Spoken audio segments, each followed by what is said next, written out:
Hey, guys, it is Allison. I am the host of your show, Allison Answers Mission Awake. I cannot wait to sit down with you today and go over how we are going to crush the mediocrity in your life that has been plaguing our society since the beginning of time. I cannot wait to have a real deal conversation that includes intelligence, fun, excitement, and real actionable steps to make a real difference in the life that you're living now and making it into something you can be damn proud of and excited to live. Sit down, put on your damn seatbelt, and get ready for the ride of your life.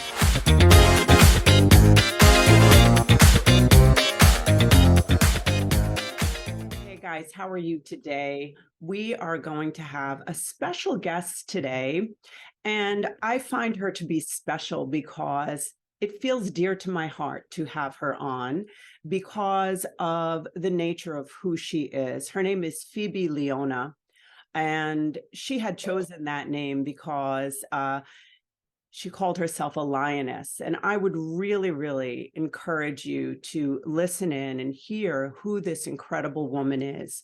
What I have experienced just by listening to her and following her Instagram and the different things that she has to offer, I saw how it resonated with me. So I believe that she will really, really resonate with you. Dancing and writing were always her two gifts that helped her get through rough times as a child. And she was always curious about how we do things as human beings. And she talks about being fascinated with psychology and how, she decided to walk the path of a dancer in New York City. And what ended up happening with her is that she learned more about how things operate on an energetic level. I will tell you a shortened version of this fantastic woman, but she teaches yoga. She had taught yoga for 17 years. And she sees how her body mirrored the experience of her life, and that it was undeniable as she looked closer and closer. And she started to saw how other people's habits and the stories of their lives are being played out in their postures, in their injuries, in their illnesses, and overall relationship to their bodies. And she's been exploring these ideas formally and not formally since she's 25 years old. And her mission has been on an ongoing basis is to connect the dots that people are having and to take this kind of experience that people are experiencing on a micro level, somatically, and be able to show how this is on a macro level, and how this awareness of understanding how our bodies are carrying energy, how our bodies are communicating to us what's happening. She's teaching body awareness and body empowerment.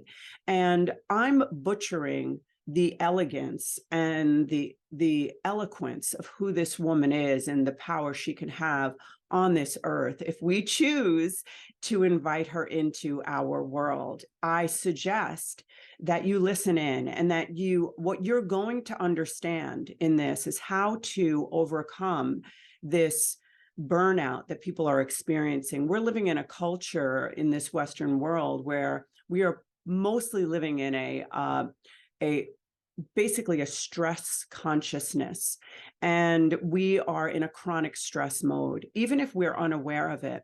And what this beautiful soul Phoebe does is that she helps people move and locate where all of this is being carried and move people into the parasympathetic nervous system, which can create a sense of overall peace as a state of being. If people become accustomed to this body awareness, she does all sorts of work. She's the founder of the Nomad Collective, where she offers new experiences within human beings, and she does this all over.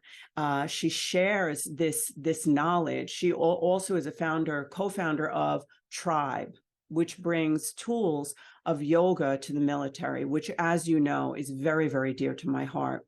She's the creator of an embodiment practice called MVT 109. And she plays between movement and stillness to change the vibration of our world, our inner world.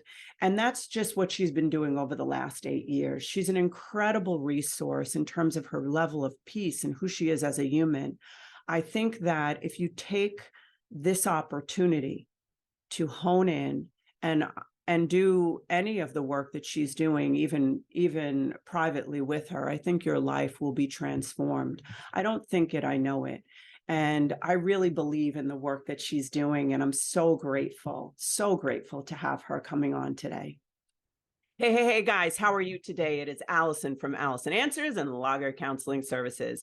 As you all know from the bio that I just left, I have Phoebe, special Phoebe here today, and I gave all of her data and all of her bio to you guys previously. But what I want you to understand from my end of it and my experience of having Phoebe on is that, and I want to say Leona, am I saying it properly? I want to make sure, lioness. Yes. But anyhow, so Phoebe Leona is a guest serendipitously on this show, which I believe is a synchronicity. So her being here is such a blessing to me. And the reason that it's a blessing to me is because she answers all of the things that I have needed today, actually. And I believe that that's part of our message here, is that we have so much within us.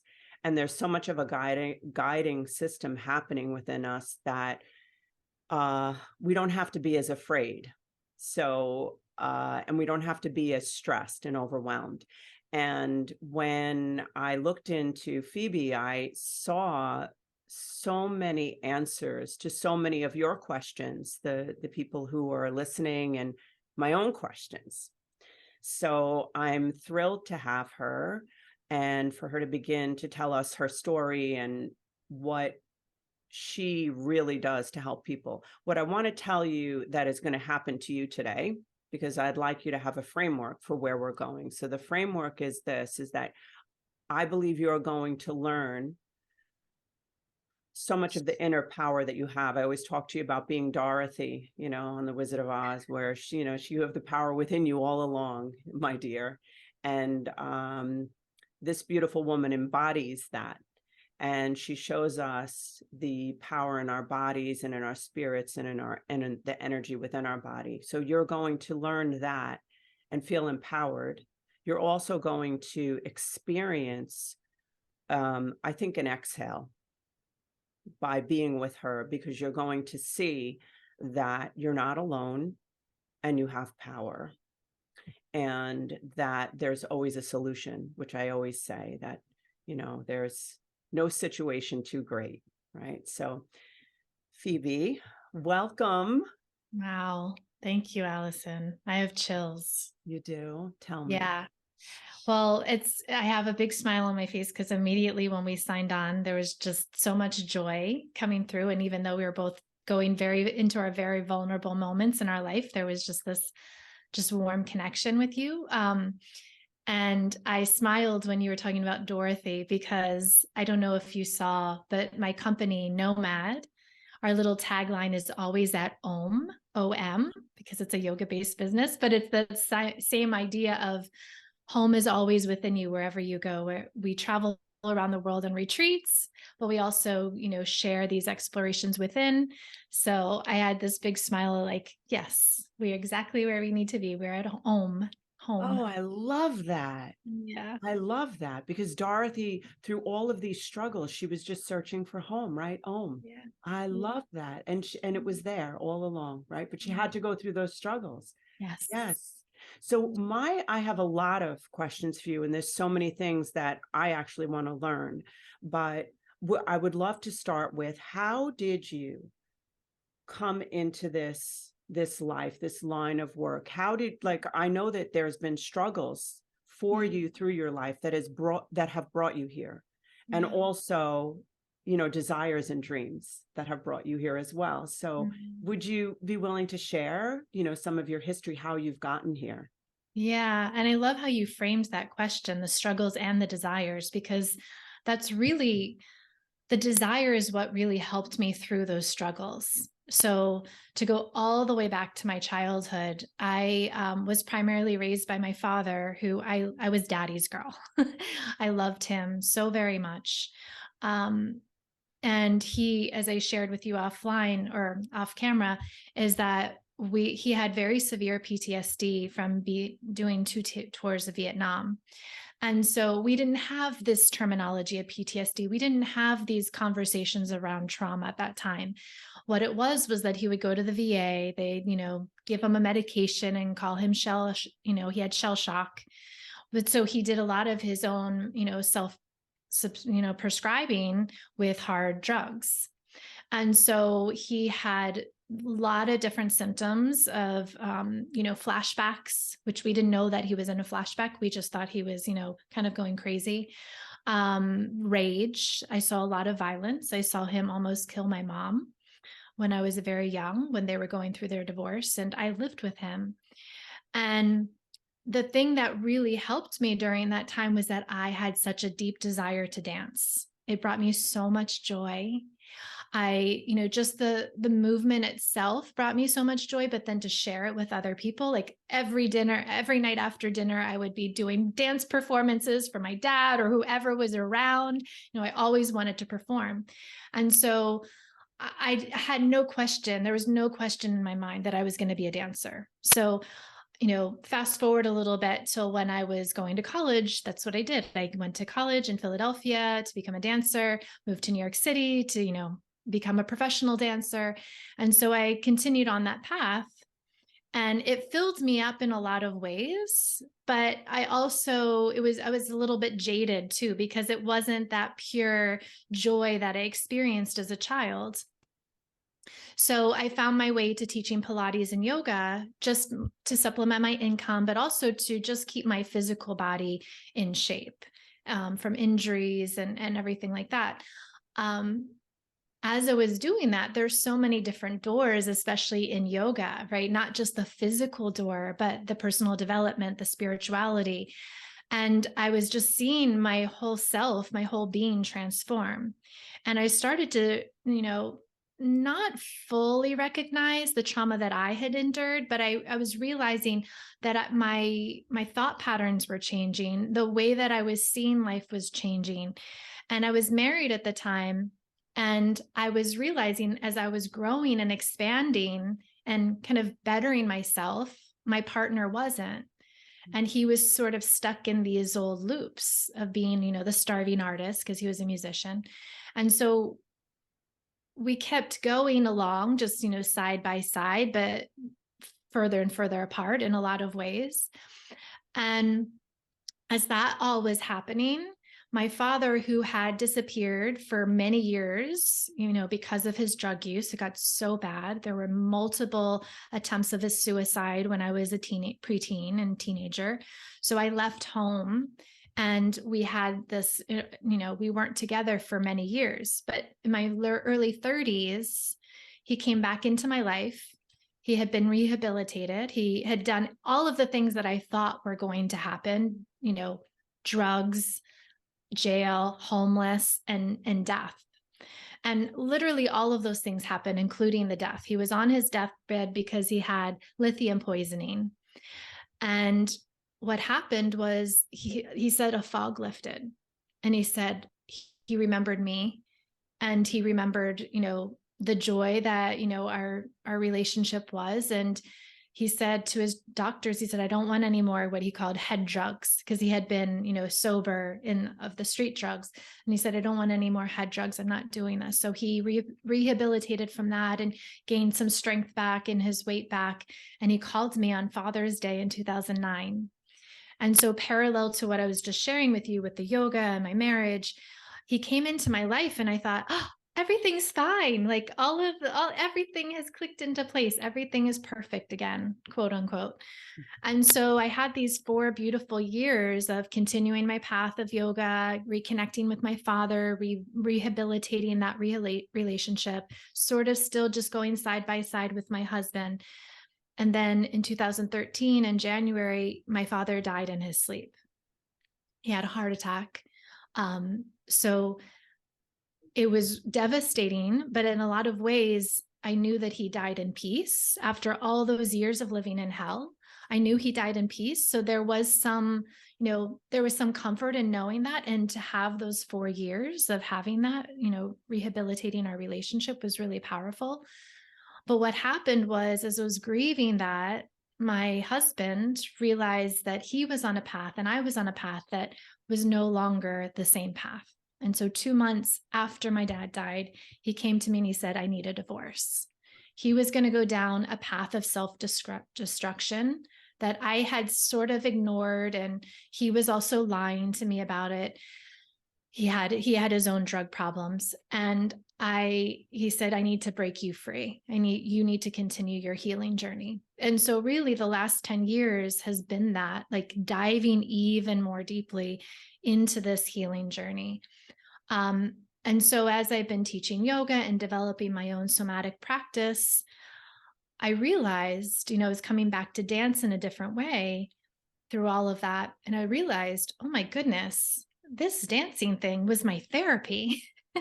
That's what got me through those years when I was a kid. It brought me so much joy, like your question, the desire, but it also helped me through those years of struggle. When my dad would go into rage, I could feel his energy because I'm rather intuitive. And that was what was scary, was because I was so intuitive that I thought I was creating it.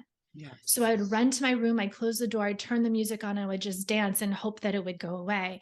But what I was dealing with was this traumatic experience, seeing also violence outside of my bedroom doors with him and others. And I would just go into my room and I would calm myself. I would self-soothe myself through movement. And it wasn't until many, many years later, that I realized, wow, I was healing myself then. What would have been if I didn't have movement, if I didn't have that outlet to let my body, let the energy of that trauma go through me? I could have very easily been just like him, like a drug addict. I could have, reacted through my own symptoms of PTSD. And I'm not saying I was perfect. Like I definitely had my times through my teenage years and my 20s, but I'm so grateful that I had that practice of movement and being intuitive and checking in with myself throughout my whole life, because I am here to heal myself, but also that also gave me my purpose. We have these terms in yoga of our karma, which is a little different than what we think in the Western world, but those challenges, those obstacles, really are what makes your dharma, your purpose, right? So all that I went through was necessary to live my purpose now. I'll tell you something. This is a beautiful, beautiful story. And I know why we're together. We both know. When I picture this little girl, I mean, the people who listen here, a lot of them do experience rage, of people who are married to, narcissists, people who are, in relationships where they're taken hostage, that kind of thing. And hearing the power of transformation that was happening when you didn't know it was happening. Mm-hmm. That's what I love about love and hate about pain, is that in the midst of it, I think early on when we experience it, we don't realize the purpose in it, and that it has the opportunity to be the gold. And the longer we live, the more experiences of pain we have. I think we start to see it as an opportunity. We know that it's doing something, because it's very hard to see it when you're in pain. Yeah. But knowing that in the background. So like, when you think about those moments where you would close the door, and what's interesting to me, that thing that you describe, I think a lot of people are unaware when they're in a situation where someone is raging, right? Or anybody who abuses, and I'm not saying your dad was abusing you, or the experience of being in that situation. I think people just naturally absorb any abuse anywhere around them, and they absorb that shame of it. It Yeah. somehow becomes their responsibility, Yes. right? Yeah. I find it fascinating that you would move during those moments, because the feeling when someone rages, I always ask, like, clients, I would ask, like, what do you feel in your body? Hmm. The pounding that you can't hear in your ears, all this stuff, the fear, right? Yeah. So did you notice that moving through your body when you would do that? Yeah. The shame was mine. Yes. So because I witnessed him with so much anger and rage and the violence, and he didn't physically abuse me. There were a few times that he pushed me, but honestly, like when I think back at it, he was like pushing me out of the way Mhm. to like protect me from himself in a lot of ways. I don't know if that's me rationalizing it or what, but it always felt like he was, even in those horrible moments, he was always pushing me out of the way so I didn't get hurt from him or whoever else. But I had so much shame because, as I said before, I was so intuitive. And so when I was witnessing these things, that in itself, just witnessing was traumatic. But then because I was so intuitive and nobody told me that and explained that to me, that I can feel so deeply, that I thought I was creating it. So then I'm thinking, yeah, I was mad at my mom. I didn't want her to come over that day when he had the gun out. And I was like, oh my gosh, I created this. So I carried that shame for so many years. And I also, because I witnessed his anger, I was so scared of anger, like because I saw what he did. And there were times where I didn't know what to do with it. And I'd throw a cat against the wall because I was mad. And I was like, whoa, that is horrible. And so there were periods in my life, when I was a young adult thinking, oh, would I want to have a child? And I was like, no, you're not capable of it. I mean, I know better now, but I had so much of that shame of what I witnessed and then the power that I thought I had. And I think I'm still shedding those layers. I mean, it's really coming from writing the book and having really hard conversations with my mother. Um, and yeah, and having conversations with other people. I've been in therapy, for years. So it's definitely been, that's the one that I feel is like very deep for me. Yes. Yes. It's incredible how they become just lodged in us. Yeah. Shame is a big thing for me, Yeah. and also fear of conflict and anger Mm, also, a yeah. big thing. And I know that a lot of people listening feel that way and will Yeah. resonate with this. So, like, how have you moved through? I mean, I know we're always growing and in Mhm. process. I think that's such a big I just want to throw that out there, just because I feel like this is somehow new for me, which it surprises me. But you know how, like, we go through hard times, right? So then we haven't, like, but what I'm discovering is that the whole thing is the joyous process. Mm, Like that every time we have, like, if I have a mood swing, right, or something where I feel really down on myself on a day, like I feel like the movement out of it, the struggle out of it, mhm, into, like, it's a contrast into something, that's beautiful and bright, and that transformation, even in those moments, is mhm, part of, like, developing that muscle, and, mhm, like, then climbing the ladder, like that next step to, like, we're creating our lives, right? So mhm. I just love, I'm learning to really, in those just daily moments where you feel stressed out or whatever. And I know I don't want to move away from your story, but I also definitely want to ask about because I heard you talking about, in the Western world, us being in chronic stress mode, which I believe we are. But then you said most of us don't even realize it because it's like this baseline sort of thing. Yeah. And you were describing, helping people move out of that. Would you Mhm. describe that? And you can go back if you had more to tell in your No, no, story. no. There was one thing that I want to respond to in what you Yes. shared, but it also will thread into what you Yes. just asked, is this idea of joy and how joy is just, I always say, like, joy's humming underneath it all, and it's a choice. Love it. And if we can realize, even in those really deep, dark moments, that joy is still there. Like I think about like, have you ever had these experiences where you're just so like upset? It usually comes with me when I'm crying. Like I'm so deep and dark and like crying and woe's me and playing the victim. But then all of a sudden something just completely ridiculous will happen. And I just can't help but laugh. And I'm just like, oh my God, okay. Thanks, universe. Yeah, you're keeping it real, you know? You know, I just have to say, you probably have heard this, but this is my mantra. I have it on a whiteboard in my kitchen. That, you know, I think it was Abraham Hicks who says it. There's a stream of well-being that flows. Yeah. I can resist it or I can allow it. It flows nonetheless. Like, and like, I always know when I'm in like that, whatever dark place that, oh my God, the stream, I fell out of the stream. I gotta get back in the stream of well-being and do the backstroke. I'm like, do the backstroke, get in. Fudge, it's horrible. Like, how does this happen? But yes, like we got to get in the stream of well-being. So yes, so I'm interrupting. So tell us. Oh no. Yes. It's all flowing. We're in the stream right now. We're in the stream of well-being. But to thread it back to the question that you asked in terms of the West and being chronically stressed, I mean, you know, this is the work that you do. You're helping people deal with the stress. Yes. And the thing is like, whether you realize it or not, we all have been through trauma.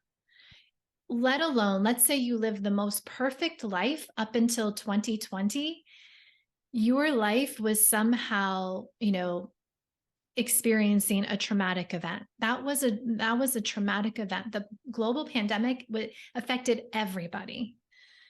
And whether you fully acknowledge that or not, right? And that's part of it, right? That was, if you didn't fully acknowledge it, that was denial. You were already experiencing probably trauma that you didn't even realize that you had experienced before because you're in such a deep denial. And so what I've realized with the physical work that I do a lot more of looking at the body and the messages that the body is always carrying, is that our nervous system is so out of whack. Yes. Like everybody's nervous system is so out of whack. Just looking at the last 3 years, Yes. Let's say everything was perfect up until, it definitely wasn't. But if we're looking at it from that perspective, like our nervous system has been out of whack the last 3 years. And it's the beautiful thing, I think, is that it was this wake up call for so many people. And ask this question. I mean, I always think that universe is asking us, what do you want and what do you want to create? Yes. And it's asking us that. I think that's what the global pandemic was asking us, is what do you want to create? Do you want to continue this way of living, of going to a job that does not feel your soul and work for, you know, very little, or maybe you're making a lot of money, but you're still not happy? I mean, it's been asking us all these different questions just forever. But again, looking at it for the last 3 years, and I think a lot of people are waking up to that and realizing, okay, I don't want to live like this. I want to feel more empowered. I do need to change this. But what happens is that our nervous system is so regulated to that fight, flight, or freeze space that it doesn't even know what that rest and digest is, you know, because this is the norm. Even if it's just turned up a little bit or turned up to that place where it's like the hyper or hypoarousal state that's out of control. But even if it's just been dialed up a few notches, that's what your normal is. So there's no way that you can feel safe in these places that are safe, that are, you know, good to be in your body again, good to be in the environment that you're in. You might get little nuggets of it. Have you ever been on a vacation? Like I remember my ex-husband telling me, you know, we would go on vacations and it wasn't until like the last day where he's like, oh my God, I'm feeling relaxed. Because, you know, and I've heard so many people say that, like, that's so sad because they go on these beautiful vacations. They've been so stressed their whole, their work life, and then they somehow bring it with them, whether they're physically bringing the work or just mentally, and they can't unwind, even though there's a beautiful sunset and feet in there, sit in the sand and everything, but they're just not used to that, right? Their nervous system's still like, I should be worrying about something, right? And then it's not until like those last couple of days when it's like, oh yeah, this is normal. And that's what I feel like for just collectively on a macro level, that's what we're experiencing right now is, oh, okay, what do I want to create? I don't even know. I mean, you can't create when you're in survival mode. Right. You just can't. Yeah. Mm-hmm. So we have to first regulate the nervous system and bring us back down to that place so that we can create that joy and make that our normal. It's really cool about what you're saying, because you're describing this physiologically. And one of the things I talk about a lot is that we become addicted to the feelings that we feel the most, or the feelings that we felt as children the most. I always ask that question, right? So it's like, and then the interesting thing is that even when you get, and this is, I would love to ask you this question, when you get someone to that safe place, that parasympathetic, I'm good now, do you find that our people's bodies, because now if you go back to a state that your body's not used to, let's say the peaceful state, does it then, are you now in a state of withdrawal? Like I feel like people go through chemical withdrawal when they're not in that anxiety state, so when we get people down, to a place where they've worked through some stuff and now they're in a state of peace, all of a sudden you'll see it spike like a rebound effect that brings them back to like this. They need a crisis to bring their baseline back to their remembered baseline, right? Do you find that? And do you work, like, I'm just curious what you feel about all that, because that's story of my life, Allison. Me too. I sat in therapy for a number of years after my dad died, and I was like, am I bipolar?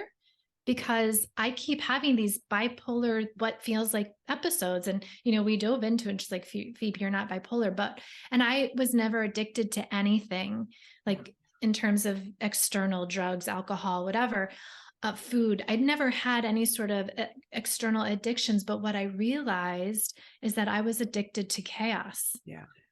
And that's what you're speaking to, is that high in your body it's the chemicals, right? Your body, you might not be taking external chemicals, but you are addicted to what the body is responding in those chemicals that being released, like the adrenaline and the cortisol.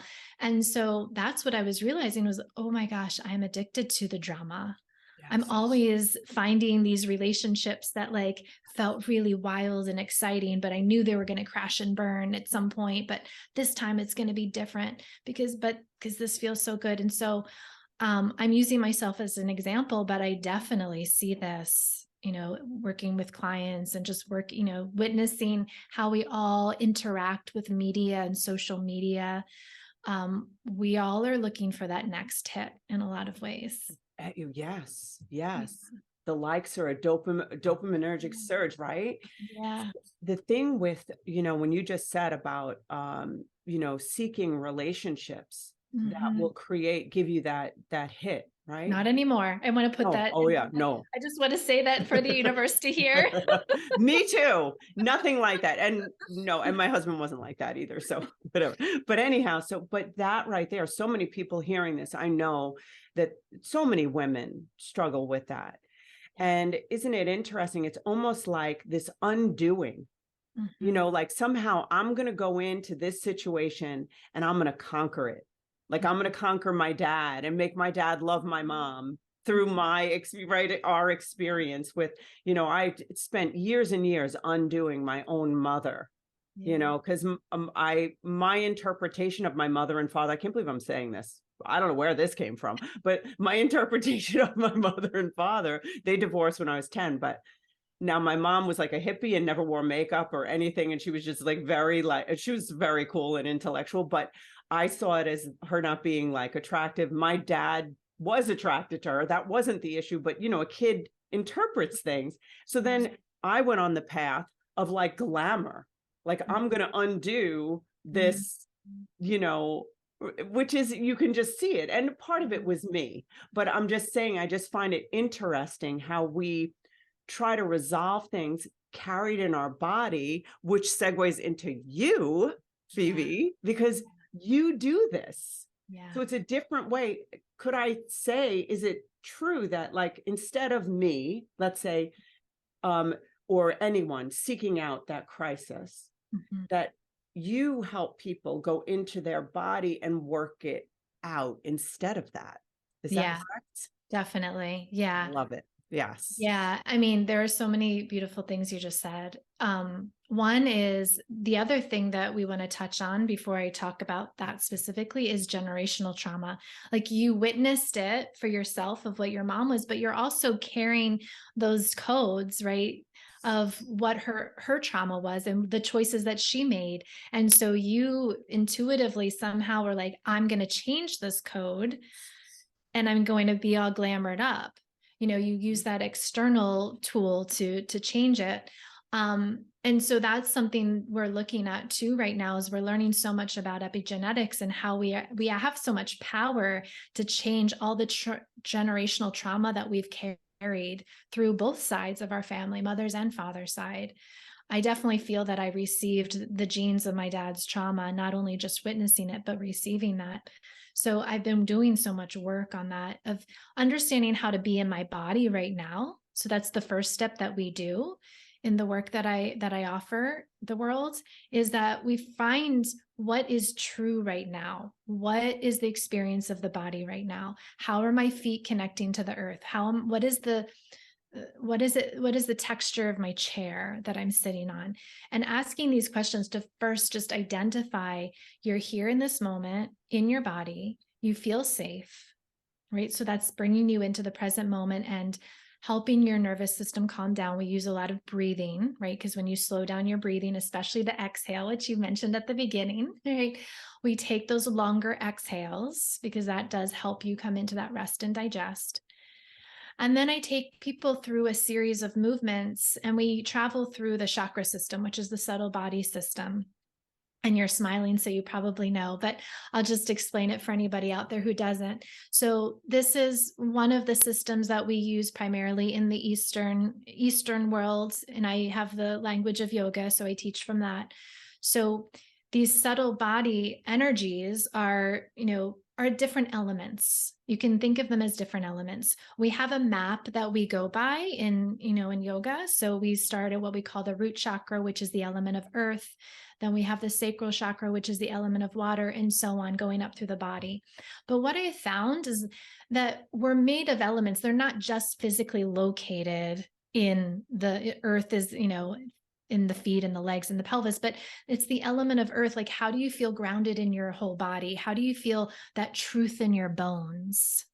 Right? So what's true, what's stable, what can you rely on? That's really what we look at in the element of earth.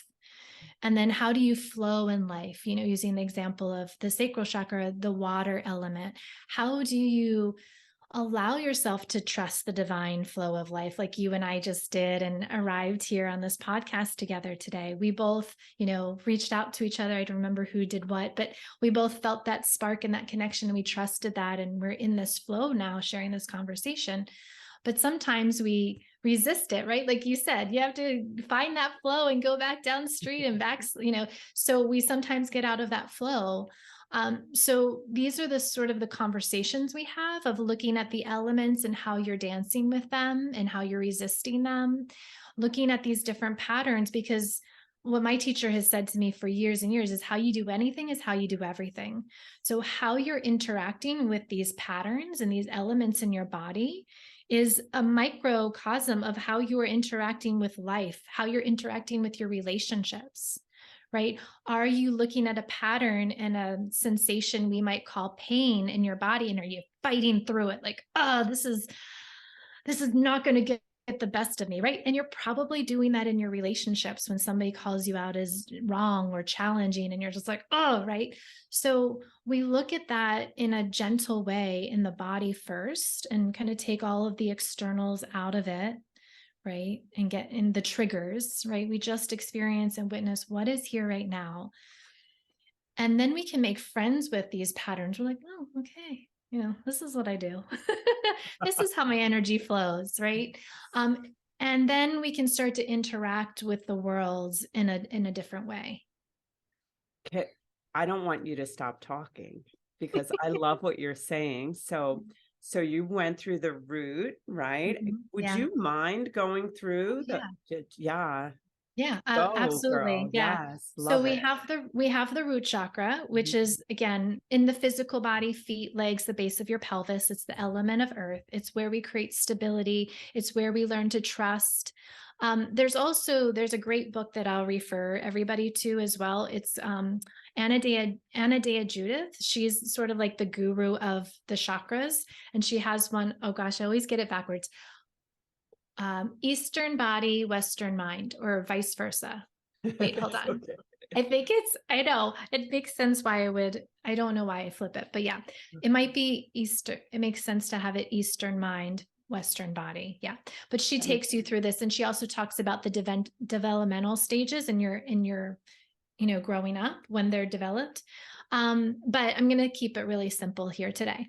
So that's the first. And then we have the sacral chakra.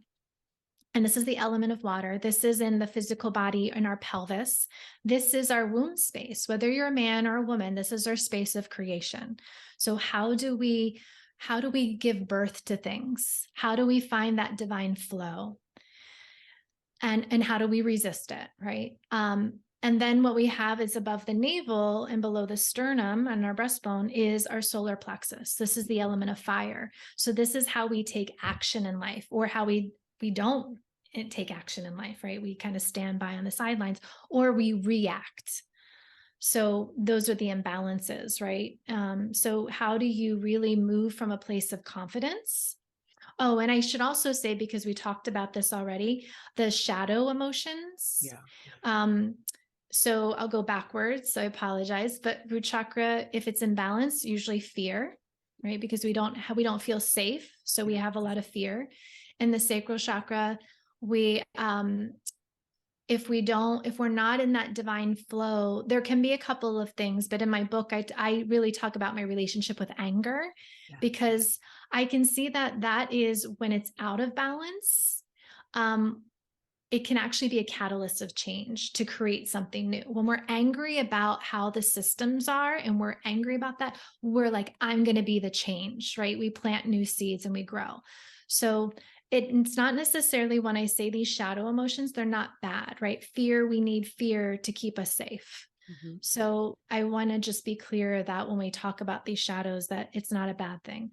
But so in the solar plexus, coming back to that, this is where shame and guilt reside. So this is what keeps us holding ourselves back. It's what keeps us in those self-sabotaging patterns and not really moving from that place of strength and confidence. Mm-hmm. In the heart chakra, this is the element of air. Think of your lungs, right? And so this is where we breathe. This is how we connect to the others. So it's in our physical body, our heart, our lungs, our arms, our hands. It's how we express ourselves by hugging people, maybe pissed off and give them the finger, whatever it is. But that's Love what, it. right? Straight from the heart. I was not giving But that to you, by the way. no, That you was could. just I'd be okay with it. so if we don't have that connection, right, there might be grief, right? There, you think of, and you can think as I'm talking about these, think also of the kind of the words, that the phrases that we have, like the heavy heart, I'm heartbroken, right? Think of those kind of things that we say. We felt it in our gut, right? We have already these sayings that are just part of our nomenclature, but they're true. All of them are true to a certain extent, right? So in the heart chakra, this is where we feel connected and loved. And then we have the throat chakra, which is the element of sound. It's how we express our truth, how we speak it, how we also receive it, because we have our ears. So it's our ears, our jaw, our mouth, our throat. So sometimes when we're having a hard time hearing other people's truths, we might have some, symptoms of like not really wanting to hear, like maybe a ringing in your ear or something like that. Then we have the third eye, which is just above our eyebrows on our forehead. This is the element of light. And so this is what I think of when I take people through the third eye, is that we close our two eyes that take in all of the data from the external world, and we open this eye within to look to our internal world. It's tapping back into our inner voice, our inner light, our intuition. And so when we're in that imbalance, right, we can feel that chaos and the anxiety. The mind just starts to chatter around, right? But when we're not there, the noise will still be out there. But when we're really in tune with our third eye, we listen with this calm voice within ourselves, and we can close out that external chatter. Yes. And then the final is our seventh, is our root chakra. And this is the element of ether. This is what connects us to what is something bigger and beyond ourselves. Whatever the word is, God, goddess, universe, source, whatever you want to call it. And when we don't feel that, I feel that we feel that disconnection. We might feel loneliness, and different from what I was saying before, but really of, I'm not feeling supported energetically from that entity beyond myself. So that's a little synopsis of all of what we work with. But again, it's looking at, is everything aligned? And nobody's going to always be 100% aligned. Yeah. Even the gurus sitting in the Himalayas, Mhm. there's always going to be something stirring in there. But so when we look at these shadow emotions, again, they're not bad. It's just, okay, things are a little out of balance. And do I want to have more? Maybe I do need anger for a period of time.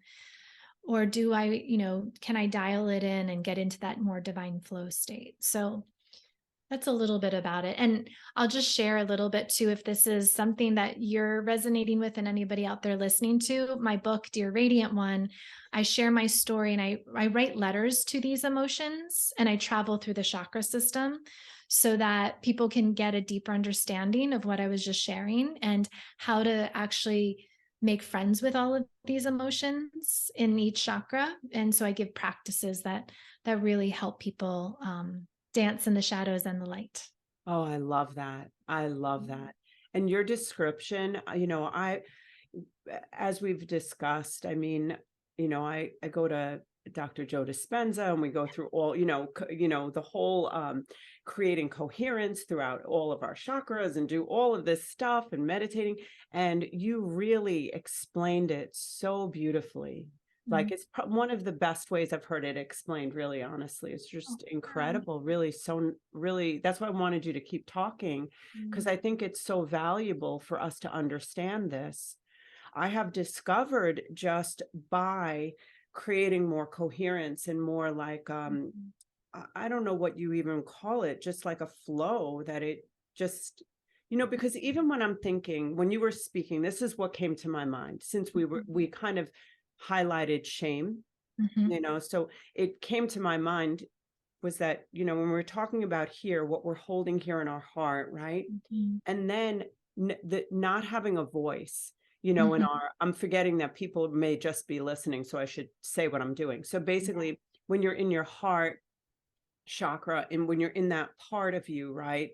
And whatever you're carrying there, each, it's almost like the development, as you're growing as a person, as a child. And I've never read that book, so I find it fascinating to hear that. But to me, that's what I thought. I thought that if you have a history of trauma or shame, fear, all of those things lead into not being able to say. And the power of sound, the power of, that's where faith, being able to say something out loud, right? And sound waves never end. I mean, I could go on and on just on those, that one freaking chakra. I could talk for, like, I think the rest of our lives, we could discuss sound waves, couldn't we? Yes. Like, and then you're describing the third eye. I've never heard it described like that. I love it. That because these five senses that we rely on are not that reliable, for God's sakes. It's like the 3D world sucks. It's so slow. It doesn't even tell the truth. We're like looking for the truth. Just shut your eyes, close your ears, go inside. It's all there. But but then people feel like it's selfishness, and it goes against believing that there's a power greater than yourself. And to me, it's all, it's everywhere. And then the quantum field and Yes. infinite intelligence and infinite love, it's all available when we go in and change all this shit.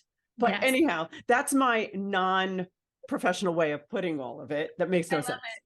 But so, oh my God, I love you. I do. I just don't, I feel like I need you to be my best friend or something. I'm not sure what to do about it. But anyhow, so I'm there, girl.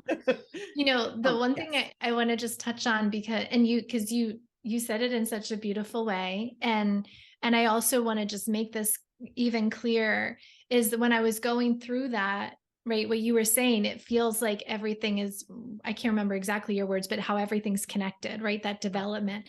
And that's what I want to highlight too, is that even though I was going through, because in the Western world, we have to compartmentalize things and put things that, like, I actually hate going to the doc, like I had some health issues in my reproductive system, but we didn't know what it was yet. And so they were calling it a UTI and everything. And so I was like, but they're all connected. They're all leaning up against, like, if there's an inflammation in one area, and they were like, no, you have to go to specialists for this. And it's like, we love to just put things in categories and say that they're not connected, but everything is connected. And so when we're talking about going through the chakras, like I said at the beginning, like, it's not going to be, oh, I have trust issues, I can't feel my feet and my legs or whatever. You could feel it in your heart. Like, you can feel it in other parts of your body, in your physical body. But this is just a roadmap of sorts, but it's all connected. Okay. There's two things we Okay. have to talk about before we go. Okay. Okay. I know we have to go, but there's Okay. two things. So one, I want to put on the shelf for a minute because I don't want to forget it. It's about the figure eight and moving in circles and all of that, the feminine energy of, like, right, that. So we'll talk about that in a second. I love it. Yeah. I love it because I was like, then I started like moving my hips and doing my whole round. I'm like, I'm a jammed up mess right now. But anyhow, but not anymore. But then the other thing is that just hits me. It's like, here's this micro experience of, or in our Western world or whatever, that everything is separate, right? Human beings are separate. So I feel I could go, we would go another 8 years on this conversation, but the compartmentalizing is division, right? And everything that is God, everything that is infinite love is multiplication and connection, right? And I feel like it's a way of measuring life and the world and what we align ourselves with, right? So now, like, if I'm, so, this separation of within our bodies, and that just like everything, like in the news, everything's dividing everyone. So to me, like, the stream of well-being is unity, it's connection, it's multiplication, it's love. It's not, fear divides. If I'm defending myself, I'm I'm separating from you, right? So anyhow, that's that. Now tell us about what you do in the body to bring people into their, to get people out of chronic stress into a parasympathetic state through movement. Okay. I'm going to answer that, I promise, but I want to touch on what you shared. Okay. And I might go in a place that, like, people are like, I don't know what this woman's talking about, but I think it's worth go. Because what you were saying about the polarity and the division, that is very much the Western world. I have a teacher that I've been studying with for a period of time, Alexander John Shaya. He is an amazing teacher, anthropologist. He studies mostly wisdom through Christianity. And he was talking in one of his classes about the cross. And he was telling us how the cross actually didn't come into let me go back before, because I'm really excited about this. So I'm like trying to remember the order of things that I need to tell you. But he also is a Jungian. So he was talking about, like, symbolism, right? So when symbolism comes into our collective consciousness, there's something that we need to learn from that symbol, right? And so he was telling us that the actual symbol of the cross did not come into our collective consciousness until like 1400. 14th century. And so when Jesus was crucified, he was actually on more like a pillar. But then when you look through the art of the history of this, he was at the Vatican. Alexander John was at the Vatican, and he was going through the long hallway with all the history, you know, all the art. And he realized, like, in the 14th century, that was the first time we saw this symbol of Jesus on the cross. And he went all the way back just to make sure. And then he realized, like, there was something that came in our collective consciousness that we needed to learn from this cross, right? And so the cross really represents these opposites, like you said so beautifully, and being able to hold the tension in the middle. And the reason why I'm sharing this, because it's going to bring that figure 8 that you were talking about into answering your question. So when he sat there and he shared this with us, I was like, this is really interesting, because the cross is supposed to represent the tension. But when you see Jesus on the cross, is there tension in his body? No. He's like dead, right? His elbows are bent. He's slumped over. There's no tension. But what do you do when you experience joy? Like just utter joy. You probably stretch your arms out. I mean, I do, because I'm a dancer, but I stretch your arms out. You have this long spine. You experience that tension, that joy is just everywhere. And I thought, this is really interesting. Like, we kind of got it all wrong in our collective consciousness about what this cross means. And it's the suffering, but it's really about the joy of holding these tensions, these opposites. And the figure 8 was an image that came to me through one of my teachers a number of years ago. She had us doing this exercise, and I was like, oh, I love this. And so I thought, what if we use this to track our patterns in our body through the chakras? So we do a lot of the figure 8s. And the question that I always ask is, how are you interacting with any places that you feel stuck or stagnant? How are you responding to these? And it's really, if you put the figure 8 on its side, it's an infinity sign, right? Yes. And so I was doing this work, and then I was realizing, oh my gosh, we're exploring the opposites of ourselves. And when we're traveling on this figure 8, right, we're blending. There's more movement. If you look at a cross, it's rather stagnant, but there's more movement. There's flow. We're dancing between this side and this belief and that belief, and seeing that there actually is a center point that flows from one to the other. Wow. And so my little tagline for Movement 109 is finding infinity within. Right. Once we can embrace our own paradoxes within ourselves, the whole world will change. I love it.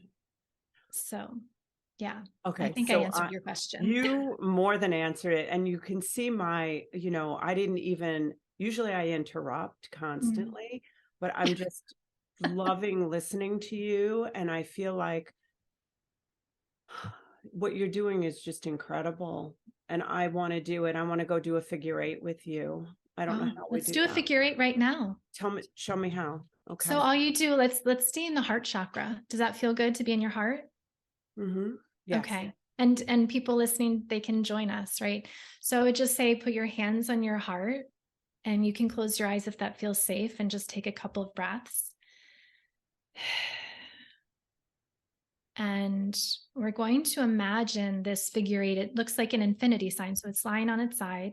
It's inside of our rib cage. And you get to choose how big it is. But we're going to imagine that right now. And you can adjust it once I give you the parameters. But imagine it's lying on its side inside of your rib cage. So the top curves of the 8 are kind of where your chest or your breasts are. And then the bottom curves of the 8 are where the shoulder blades on your back body. And then you could just choose any colored light that you like, and just start to trace that figure 8 inside of your rib cage. And it might need to get a little smaller inside of your heart, or it could be bigger than your whole body. And as you start to visualize it, you can also add a little bit of movement so that maybe your heart and your rib cage start to dance around in this figure 8. There's no right or wrong here. And as you're tracing the figure 8, just notice if there are places that you can't quite reach, or feel stuck or stagnant, or maybe avoiding, and just notice.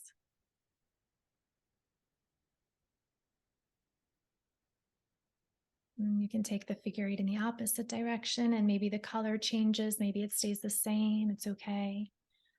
There's no right or wrong.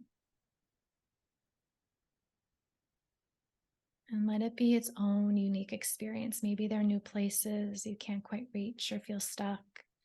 Maybe it feels like you're in a divine flow. It all belongs. And then just come to a moment of stillness and just fully receive in the pause, fully receive this new vibration.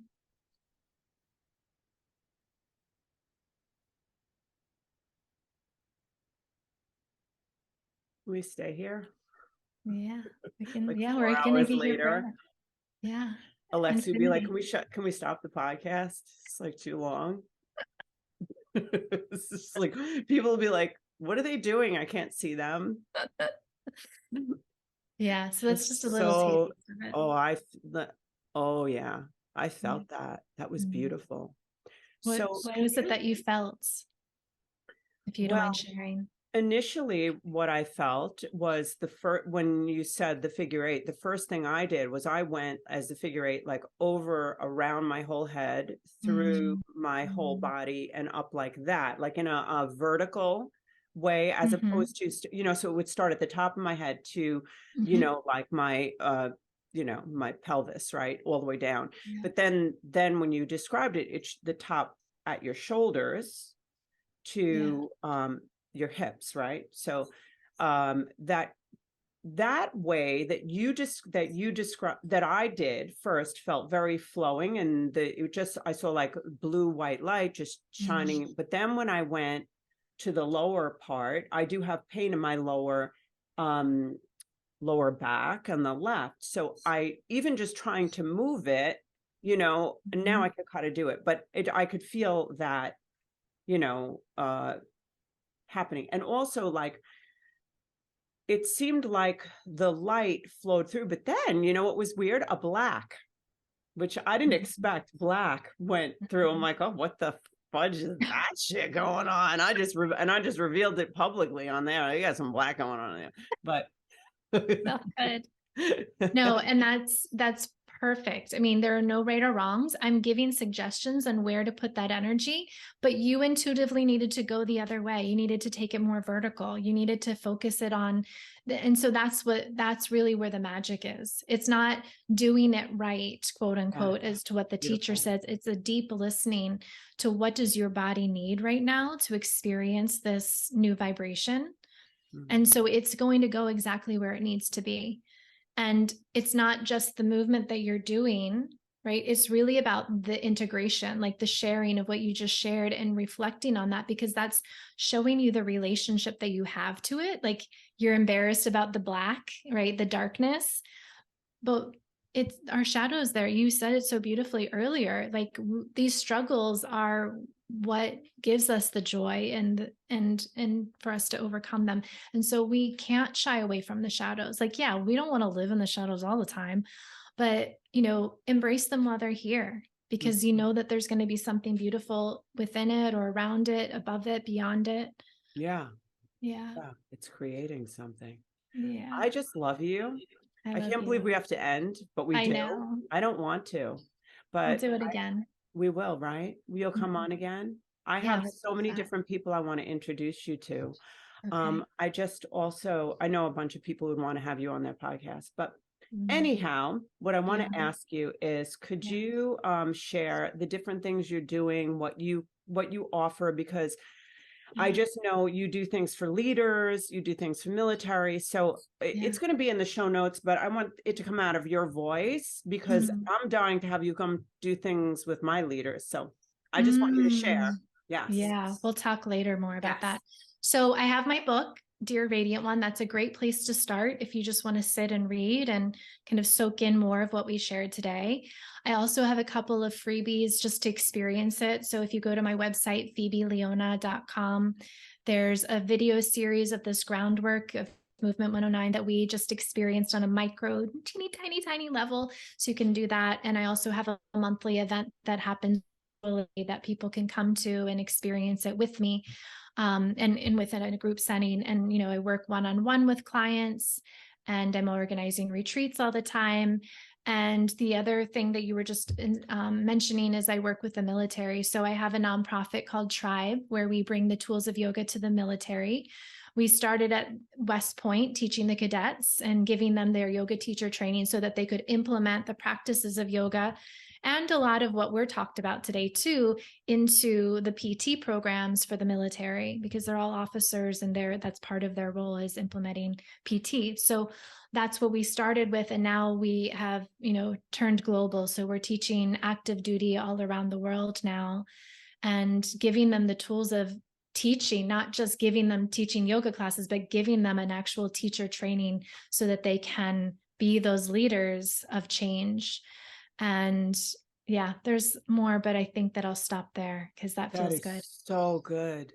That's so good. When is your next event? My next event, it's usually the second weekend of the month. So I believe it'll be March 11th. It's on Saturday at 11 a.m. Eastern time. And I usually have it like a monthly event. It's usually the second, unless there's something else happening, another event, but it's usually the second Saturday of the month. It's a wrap.